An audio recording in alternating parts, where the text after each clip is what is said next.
Hello दोस्तों, स्वागत है आपका हमारे इस यूट्यूब चैनल कॉमर्स का टीचर। आज हम करेंगे क्लास 11th अकाउंट का चैप्टर 14 डेप्रिसिएशन का पार्ट 17। पार्ट 1 to 16 हमने कर लिए हैं, लिंक इन डिस्क्रिप्शन। पार्ट 17 में हम करेंगे प्रैक्टिकल प्रॉब्लम का क्वेश्चन नंबर 16। ठीक है, तो आइए करते हैं क्वेश्चन नंबर 16। क्वेश्चन नंबर 16 में वैसा ही है क्वेश्चन नंबर 14 और 15 के जैसा। ठीक है, जिसमें प्रोविजन फॉर डेप्रिसिएशन अकाउंट ही बनाना था। ठीक है, वैसा ही है, बस कुछ अलग है। और जीएसटी का क्वेश्चन है, पर जीएसटी तो हमको इग्नोर करना पड़ती है। ठीक है, डेप्रिसिएशन में जीएसटी इग्नोर करना है। तो क्वेश्चन नंबर 16 है, following balance appear in the books of x LTD as on 1 April 2018।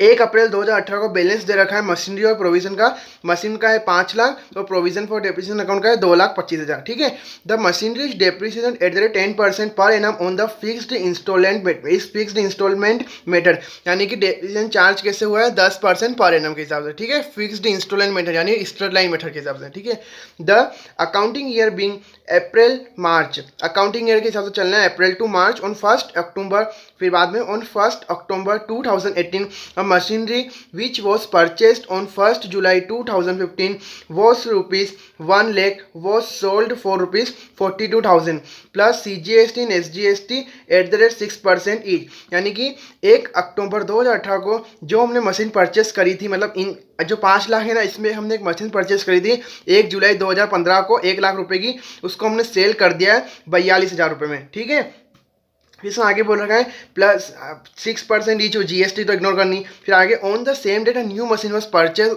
For rupees, यहाँ से on the same date a new machine was purchase for rupees 2 lakh paying IGST 12%। उसी दिन हमने एक और मशीन परचेस करी 2 लाख रुपए की। ठीक है, prepare machinery account and provision for depreciation account for the year ended 31 मार्च 2019 हमको प्रीपेयर करना है। ठीक है, और अभी तक हमने जो भी क्वेश्चन देखे थे उसमें क्या होता था कि हम मशीन अधिकतर में 1 अप्रैल में बेच देते थे, ऐसे क्वेश्चन। ठीक है, और वो जो मशीनरी अकाउंट बनाना पड़ता है, जो डेप्रिसिएशन अकाउंट जैसे मशीनरी अकाउंट सिंपल बनाना रहता है, तो वो तो अलग रहता है। ऐसे क्वेश्चन अभी तक हम देखते थे, बस अप्रैल में ही हम मशीन बेच देते थे। पर इसमें क्या है, हमने अक्टूबर में बेची, यानी 6 महीने ज़्यादा, मतलब ऐसा। तो ये अलग है इसमें। और अभी तक हम बस मशीन बेच रहे थे, खरीदते नहीं थे इन क्वेश्चन में। तो इसमें खरीदी भी मशीन 2 लाख रुपए की। तो आइए करते हैं क्वेश्चन नंबर 16। तो मैंने अकाउंट बना लिए, मशीनरी अकाउंट और प्रोविजन फॉर डेप्रिसिएशन अकाउंट। ठीक है, तो करना कैसे, सबसे पहले हमको बैलेंस ब्रोट डाउन करना है। ठीक है, और ईयर लिख देते हैं, कौन सा ईयर होगा, 2018 से 19, 2018 से 19, 2018 से 19 ईयर भी लिख देते हैं, 2018 से 19, 2018 से 19। सबसे पहले बैलेंस लिख देते हैं, टू बैलेंस ब्रोट डाउन करके मशीनरी में लिख देते हैं कितने, 5 लाख रुपए। कितनी तारीख को, 1 अप्रैल के दिन। यहाँ पे भी लिख देते हैं 1 अप्रैल के दिन। प्रोविजन फॉर डेप्रिसिएशन बैलेंस कहाँ पे लिखा था, बाय बैलेंस ब्रोट डाउन करके। ठीक है, बाय बैलेंस ब्रोट डाउन कितने, 2,25,000। सबसे पहला काम इसमें हमने कर दिया। ठीक है, यही करना रहता है सबसे पहला काम इन क्वेश्चन में। ठीक है, ये कर दिया। अब आगे क्या बोल रखा है कि हमने जो 1 अक्टूबर 2018 को जो मशीन सेल करी है, वो परचेस करी थी 1 जुलाई 2015 को 1 लाख रुपए की। ठीक है, तो सबसे पहले हमको क्या निकालना पड़ेगा, इसका डेप्रिसिएशन कितने चार्ज, मतलब कितने भी साल में ये कवर हुआ है 1 अक्टूबर 2018 तक, इसमें डेप्रिसिएशन कितना लगा है हमारा। ठीक है, तो सबसे पहले हम वर्किंग नोट बना देते हैं, वर्किंग नोट बनाते हैं। ठीक है, सबसे पहले क्या होता है कि 1 जुलाई को जिस हमने परचेस करी थी इस मशीन को, कितने में खरीदी थी, 1 जुलाई 2015 को परचेस करी थी 1 लाख रुपए में। ठीक है, तो 1 जुलाई 2015 को बुक वैल्यू थी मशीन की 1 लाख रुपए। ठीक है, ये हो गया। अब 1 जुलाई 2015 को परचेस करी थी, यानी कौन से ईयर में करी थी, मतलब 15 से 16। ठीक है, एक साल, मतलब 15 16, 16 से 17, 17 से 18 और 18 से 18 तक। ठीक है, बस, क्योंकि 18 के 6 महीने हमने इसमें 6 महीने और यूज़ करी, फिर बची 1 अक्टूबर के दिन बची। ठीक है, लिखा हुआ है 1 अक्टूबर 2018 machinery which was purchase on 1 July 2015 was rupees 1 lakh was sold for rupees 42,000। ठीक है, तो कितने हमने इसमें डेप्रिसिएशन कैसा लगेगा, देखो परचेस करी थी हमने 1 जुलाई 2015 को। ठीक है, तो अप्रैल स्टार्ट कब से हो रहा है, अप्रैल टू मार्च। तो अप्रैल के बाद क्या आता है, अप्रैल के हमने खरीदी कब थी, जुलाई में इसको। तो ईयर पूरा चलता है अप्रैल टू मार्च, जो हमने जुलाई में खरीदी, डेप्रिसिएशन कितने महीने का लगेगा इसमें, जुलाई से लगेगा। तो अप्रैल मई जून ठीक है, ये 3 महीने का नहीं लगेगा। जुलाई, अगस्त, सितंबर, अक्टूबर, नवंबर, दिसंबर, जनवरी, फरवरी, मार्च, यानी कि 9 महीने का फर्स्ट ईयर में डेप्रिसिएशन लगा। ठीक है, और इसमें 2016-17 में पूरे ईयर का लगा 12 महीने का, इसमें 12 महीने का लगा, और 2018 और 19 वाला, ठीक है, इसमें हमने 6 महीने बेच दिए, यानी कब बेच दिया, अक्टूबर में बेची। ठीक है, तो अप्रैल, मई, जून, जुलाई, अगस्त, सितंबर, ठीक है, अक्टूबर की 1 तारीख को बेच दी, यानी कि 6 महीने का। अक्टूबर 1 तारीख को बेच दी ना, हमने यूज़ करा ही नहीं अक्टूबर, तो 6 महीने का इसमें लगेगा। ठीक है, तो सबसे पहले हम 1 लाख का 10% निकालते हैं, तो कितना निकलेगा, रेट ऑफ डेप्रिसिएशन दे रखा है हमको कितना, 10% पर एनम। ठीक है, तो 1 लाख का 10% कितना होता है, 10,000 रुपये। ठीक है, तो हम निकाल देते हैं डेप्रिसिएशन अमाउंट पर एनम कितना है, 10,000 रुपये। ठीक है, 10% के हिसाब से 1 लाख का, तो 1 लाख का 10% देखो 10,000 रुपये है। ठीक है, तो फर्स्ट वाले ईयर में हमने 9 महीने का बस लगेगा डेप्रिसिएशन। ठीक है, 9 मंथ का लगेगा। तो पहले क्या करते हैं हम, इसका 9 मंथ का निकाल लेते हैं। 10,000 का 9/12 करते हैं, तो करते हैं 10,000 का इंटू 9 डिवाइडेड बाय 12, तो 7,500। ठीक है, ये 9 मंथ का आ गया फर्स्ट ईयर का। ठीक है, 2015-16 वाले में 16-17 और 17-18 का पूरा ईयर का लगेगा कितना, 10,000 और 2018-19 में 6 महीने का लगेगा। पूरे साल का कितना है, 10,000, तो 10,000 का हाफ कर दो बस, 6 महीने का नहीं तो 10,000 का इंटू या फिर 6 से कर लो या डिवाइडेड बाय 12, तो 5,000। ठीक है, इसका कितना आ गया, 5,000। ठीक है, इतना डेप्रिसिएशन लगा इस मशीन का, तब हमने सेल किया, तो कितना हो गया, 10 और 10 20, 20 और 5 25, 25 और 7 500। ठीक है, 25,000 प्लस 7,500 प्लस 7,500 32,500। ठीक है, यानी कि इसमें हमने जितना भी यूज़ करा इसमें डेप्रिसिएशन कितना लगा, 32,500 डेप्रिसिएशन लगा। ठीक है, तो ये माइनस कर देंगे 1 लाख में से, 1 लाख में से माइनस 32,500, 67500, यानी कि 1 अक्टूबर 2018 को मशीन की कीमत इतनी थी 67500, पर हमने सेल कितने में कर दी, 42,000 में, तो माइनस हो जाएगा इसमें से, क्या आता है, लॉस ही होगा। ठीक है, सेल कर दी हमने 42,000 में, तो इसमें माइनस कर दे 67500 माइनस 42,000, तो 25,500 का हमको क्या हुआ, लॉस ऑन सेल। 25,500 का हमको लॉस हुआ। ठीक है, 1 लाख की मशीन थी, उसमें हमने डेप्रिसिएशन लगा। इस ईयर फर्स्ट ईयर में 9 मंथ का लगेगा, सेकेंड में पूरे साल का, थर्ड में पूरे साल का, और फोर्थ में 6 महीने का लगेगा। ठीक है, 2015-16 वाले में हमने खरीदी थी 1 जुलाई को, तो 9 मंथ का लगेगा, 16-17 में पूरा लगेगा, 17-18 से पूरा लगेगा, और 18-19 में हमने अक्टूबर में बेची। ठीक है, इसको तो 6 महीने का डेप्रिसिएशन लगेगा, तो उसमें 5,000 रुपये लगा, तो 25,500 का हमको मतलब लॉस निकला। ठीक है, तो क्या करेंगे हम, इधर जाके क्या करेंगे, बस मशीनरी अकाउंट में जाके बाय प्रोविजन फॉर डेप्रिसिएशन, इसमें कौन सा अमाउंट लिखेंगे, इसमें ये डेप्रिसिएशन वाला अमाउंट लिख देंगे 32,500। ठीक है, कौन सी तारीख को लिखेंगे, 1 अक्टूबर के दिन हमने सेल करी।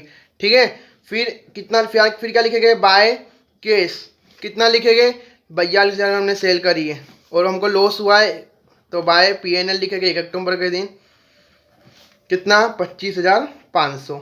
ठीक है, ये हो गया, बस ये काम करना था हमको इसमें सेल करने में। अब क्या था, इसी दिन हमने एक और मशीन परचेस करी है। ठीक है, तो परचेस करिए ना, एक इसी दिन हमने इस दिन में हमने परचेस करी 2 लाख की मशीन। तो परचेस करते तो एंट्री क्या बनती, machinery account debit to cash, तो उसमें भी ऐसा ही बस काम वैसा ही होगा, पर डेप्रिसिएशन यहाँ लगेगा उसका।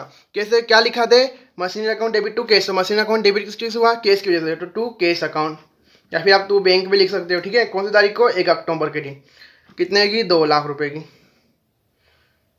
ठीक है, और इस 5 लाख में तो 4 लाख रुपए अलग हो गए। ठीक है, 4 लाख बचे, 1 लाख रुपए की तो हमने सेल कर दी वाली मशीन।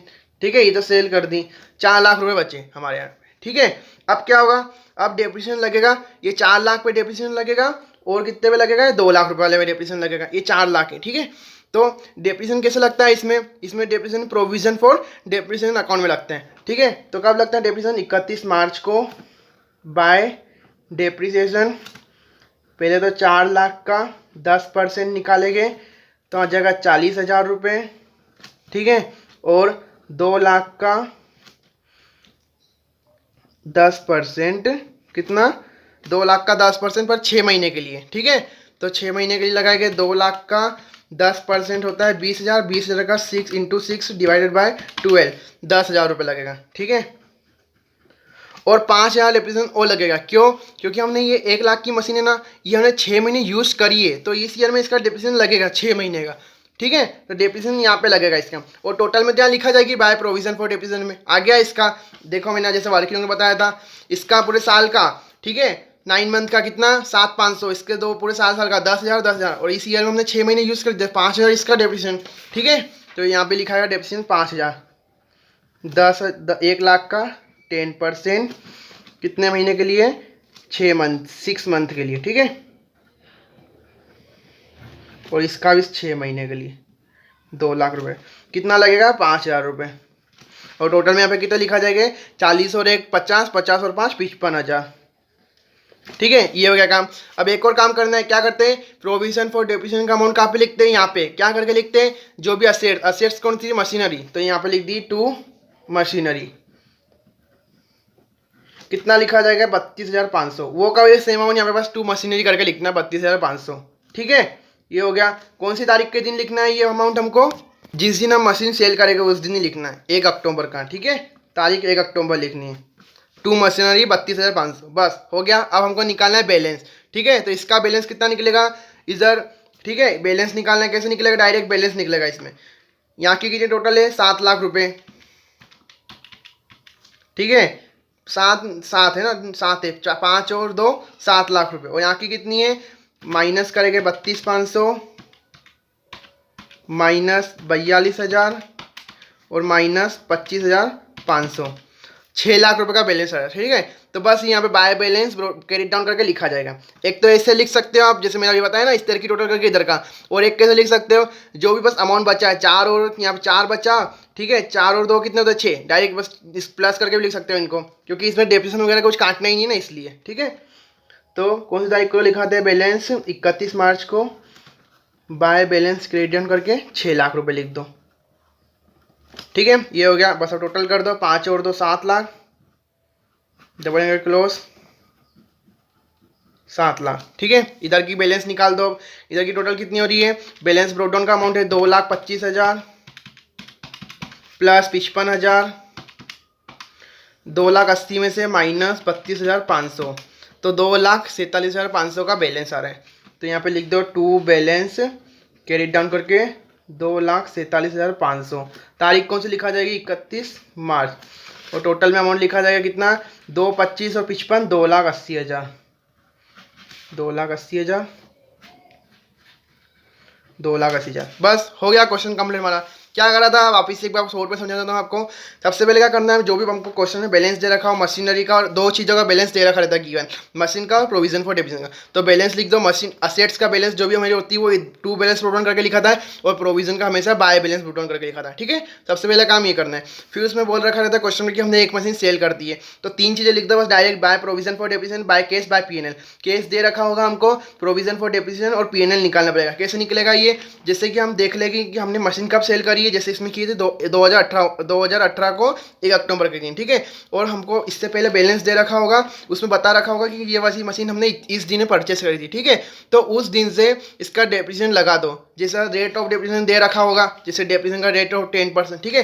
फिर उस दिन से आप डेप्रिसिएशन लगाते जाओ, उन सबको प्लस कर दो, ठीक है। और इसमें हमने 6 महीने यूज़ करी थी, वो भी डेप्रिसिएशन ऐड होगा, ठीक है इसमें। तो 32,500 इसका ये आया प्रोविजन फॉर डेप्रिसिएशन, तो यहाँ पे लिख दे। फिर उसके बाद ये आ जाएगा। फिर उसके बाद हमारी कीमत बचेगी इतनी, जो भी फिर जैसे इसमें से जो भी हमारी बुक वैल्यू होगी ना उस दिन की, तो वो लिख दो सबसे पहले। फिर जितना डेप्रिसिएशन लगा वो लिख दो, फिर माइनस कर दो। तो ये हमारा अमाउंट बचा मतलब यानी कि 1 अक्टूबर 2018 को हमारी मशीन की कीमत इतनी थी, हमने सेल कर दी इतने में। तो जो भी प्रॉफिट, जैसे ज़्यादा में सेल करी तो प्रॉफिट आएगा, और कम में सेल करी तो लॉस आएगा। तो हमको लॉस आया 25,500 का, तो ये प्रॉफिट एंड लॉस में लिखा गया। और प्रॉफिट आएगा तो यहाँ पे टू पीएनएल करके लिखा जाएगा, ठीक है। फिर उसके बाद क्या करना है, जो भी प्रोविजन फॉर डेप्रिसिएशन का अमाउंट ना वो टू मशीनरी करके लिख देना 32,500 1 अक्टूबर के दिन, ठीक है। फिर उसके बाद क्या करना है हमको, फिर बस यहाँ पे बाय बैलेंस नोट डाउन करके, ये तो पहले बता देता आपको। फिर 31 मार्च को जैसे डेप्रिसिएशन लगता है और बैलेंस निकलता है वैसे लिख दो। यहाँ पे क्या होता है, यहाँ पे बैलेंस कैसे निकलेगा, यहाँ पे यहाँ की जगह यहाँ की टोटल करके यहाँ की माइनस करना है, जो बैलेंस निकलेगा 6 लाख रुपये वो लिख दिया हमने बैलेंस, ठीक है। बाय बैलेंस क्रेडिट डाउन करके, कोई मशीन 1 मशीन 2 करके लिखना नहीं है, ठीक है। इसमें डेप्रिसिएशन कैसे लगेगा, जैसे कि इसमें से 1 लाख का तो हमने सेल कर दिया, ठीक है, पर उसका भी डेप्रिसिएशन लगेगा 6 महीने का, क्योंकि हमने ये 1 अप्रैल के दिन सेल नहीं किया, ठीक है, तो इसको 1 अक्टूबर के दिन सेल किया, तो 6 महीने का लगा इसका 5,000 रुपये। इसका 2 लाख का भी 6 महीने का लगेगा, कितना 10,000 रुपये लग गया, और 4 लाख के बचे उसका भी 10% लगेगा 40,000 रुपये। टोटल करके लिख दिया 55,000 बाय डेप्रिसिएशन करके, ठीक है।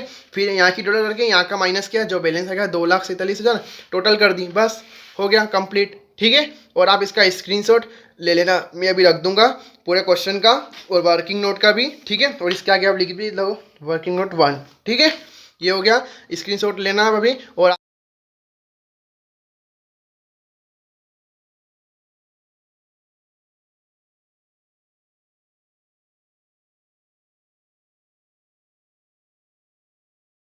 और आपको हमारी वीडियो पसंद आई हो तो प्लीज़ लाइक करना, अपने दोस्तों को ज़रूर शेयर करना और हमारे चैनल को सब्सक्राइब जरूर करना। और मैं इसको इंस्टाग्राम पे पोस्ट कर दूंगा, आप हमें फॉलो कर सकते हैं इंस्टाग्राम पे, लिंक इन डिस्क्रिप्शन।